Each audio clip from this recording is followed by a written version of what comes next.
Coba kamu bayangin dunia tanpa barcode. Kamu lagi di supermarket, belanja penuh keranjang, terus saat di kasir, petugas harus menghitung harga satu persatu dengan manual.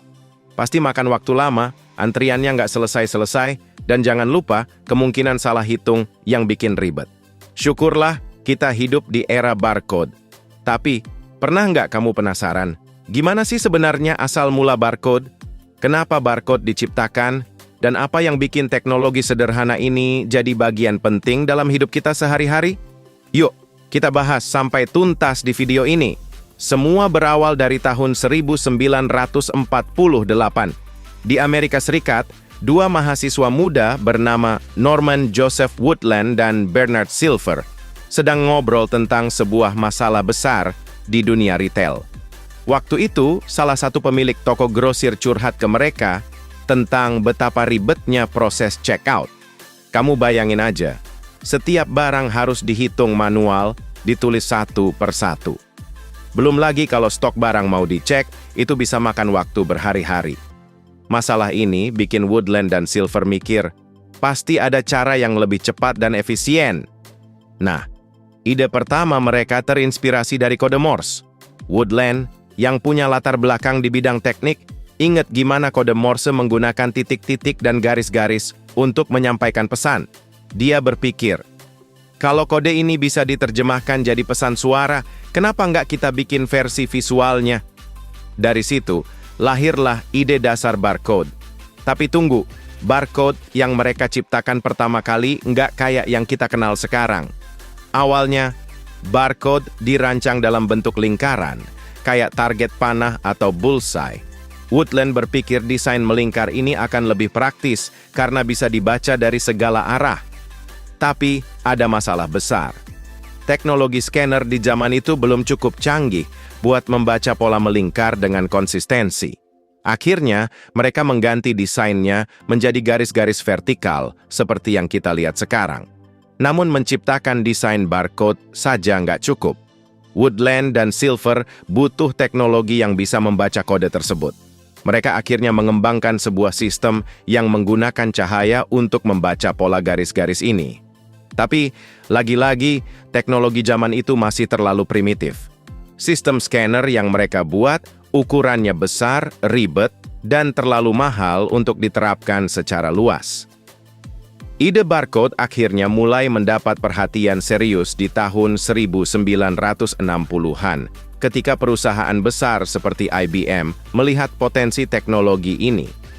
IBM memodifikasi desain barcode Woodland dan Silver, membuatnya lebih sederhana dan mudah diimplementasikan.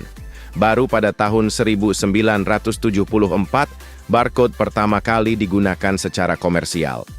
Dan ini menarik banget. Produk pertama yang di-scan menggunakan barcode adalah sebungkus permen karet merek Wrigley's. Ini terjadi di sebuah supermarket kecil di Troy, Ohio, Amerika Serikat.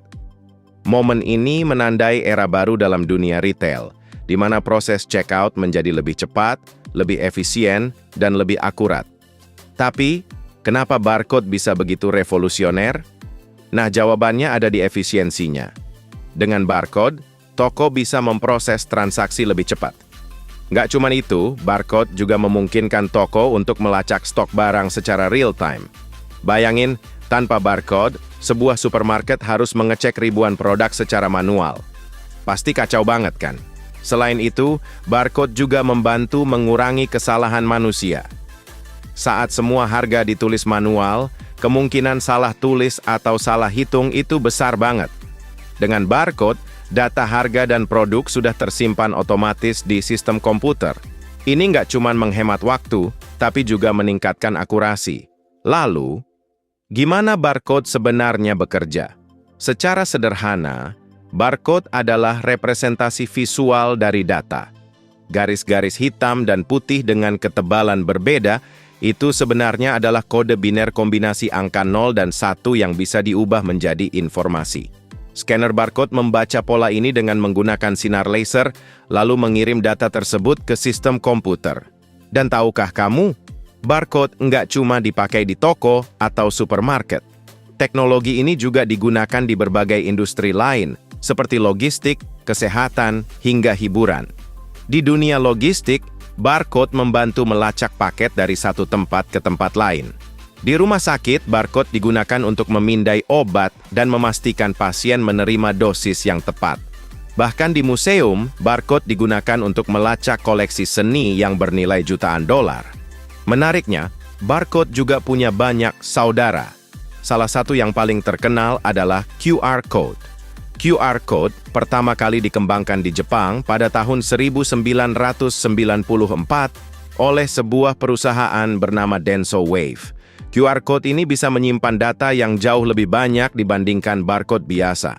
Bahkan, kode QR bisa menyimpan link website, nomor telepon, atau pesan teks.